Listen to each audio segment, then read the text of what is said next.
Hi gang! I previously demonstrated generating power using atmospheric electricity. A hexacopter was used to lift one end of a wire high up into the air. Meanwhile, the other end of the wire was connected to a corona motor near the ground. Electricity then flowed through the wire and corona motor, making it turn. In this video, I'm going to explain how it works.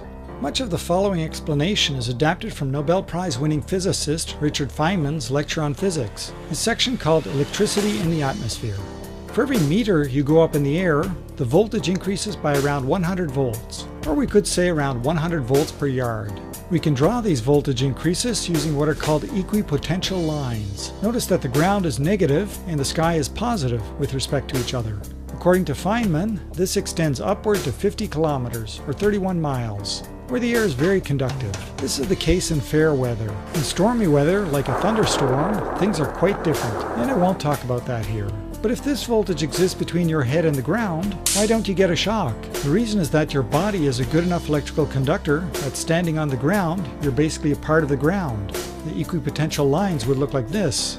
There's still effectively 0 volts between the top of your head and ground. Similar effects happen with trees, buildings, and so on. What about the electric current? A downward electrical current exists and consists of positive ions, molecules or clumps of matter that have a positive charge. These ions are moving slowly toward the ground. The current density from these ions is very small, around 10 microamps or 10 picoamps, crossing each square meter or yard every second. So in any small area, there's not a lot of power. And that's the explanation about atmospheric electricity adapted from Feynman's lectures. To take advantage of this atmospheric electricity, we electrically connect one end of a wire to the ground and lift the other end up into the air. In our case, we got good results at around 120 meters or 390 feet up. At 100 volts per meter or 100 volts per yard, that's 12,000 volts between that height and the ground. But just as with you standing on the ground, the wire is an electrical conductor, and so is also at ground potential. Looking at the equipotential lines around the wire, that voltage of 12,000 volts exists between some distance away from the wire and the wire. You can see that the equipotential lines are closest together at the top of the wire. This means the attraction is strongest there, and electrons make their way upward in the wire. Let's look more closely at the top of the wire. We'd put 6 sharp points using sewing pins at the top of that wire, but for ease of illustration I'll draw just one. Notice that because of the sharp shape at the point, the charges are crowded together at that point. Remember also that there are positively charged ions in the air. An electric field exists between the negative charges on the wire and the positive charges in the air. And we can represent that electric field by drawing lines between pairs of opposite charges. Notice that the electric field lines are closer together near the point, meaning the electric field is stronger there.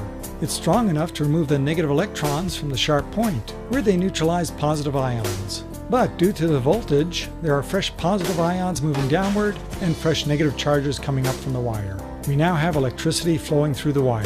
The electric current in that electricity is very weak though. We didn't measure it, but from my experience with electrostatics, I'd estimate it in the low microamps, or more likely even lower. That's not enough to turn an electromagnetic motor, one like you use in everyday life, but it is enough to turn an electrostatic motor, like this corona motor. The corona motor consists of a plastic cylinder surrounded by sharp-edged metal blades.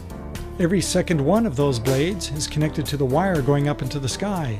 That means that when the wire starts conducting, those blades are now at whatever voltage the top of the wire is up in the sky, though opposite in polarity, positive. That's why you get a shock when you touch one of those wires.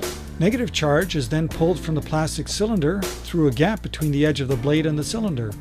That leaves the cylinder with the same charge, and since like charges repel, a repulsion occurs that rotates the cylinder.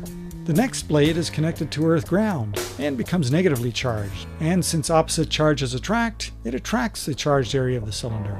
It then neutralizes that charged area by taking electrons from the ground. And that's how atmospheric electricity can power an electrostatic motor like a corona motor.